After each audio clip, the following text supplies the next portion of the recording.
Here I made some demo application, one for linear regression, just to predict some data points.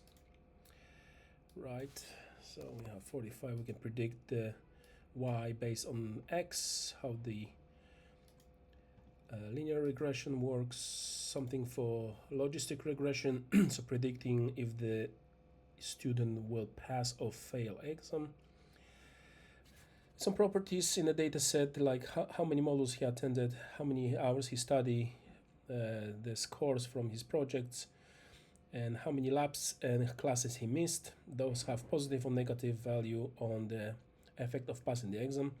And here we can predict if the student will pass the exam or not. For example, if we lower the numbers of modules he attended to 2, and we do the prediction, the student is likely to fail, 27% of probability of passing the exam.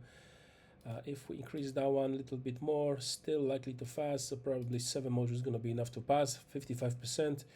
And if he missed some labs, yeah, it doesn't matter, but if he study, for example, like 57 hours, yeah, because as we see here, the studying have a big impact on the passing exam. Of course, if it's positive number, but if he studied just for 2 hours, yeah, the probability will be 26, so he's likely to fail. There was some demo of activation functions for neural networks like GELU, ELU, LickRelu, and ReLU itself. They have good loss scores, so they're quite good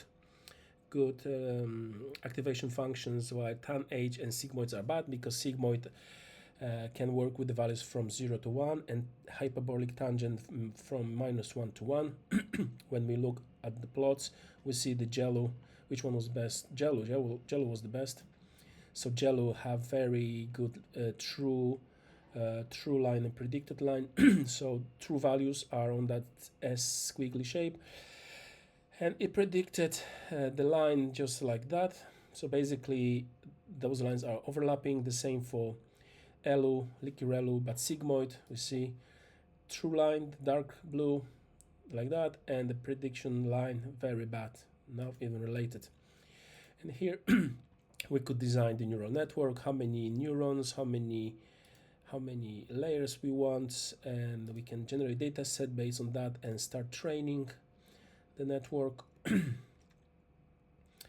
Then we ended up with that model accuracy, 82%, not bad. So yeah, the model is quite good. The loss function is quite low. We could add some more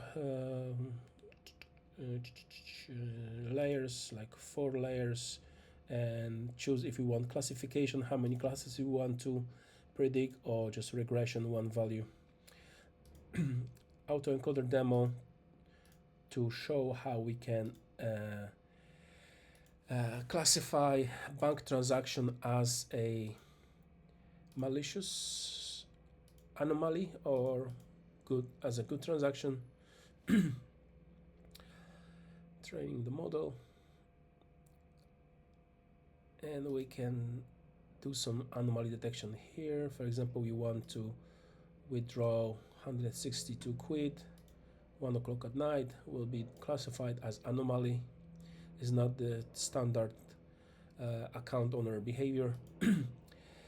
Convolution neural networks, we can predict some handwritten digits, and I even wrote my 4, which is actually compressed to that kind of representation, and is predicted as 4 with 79% confidence, and also 6 with 76% of confidence was recognized as 6. So yeah, simple demos.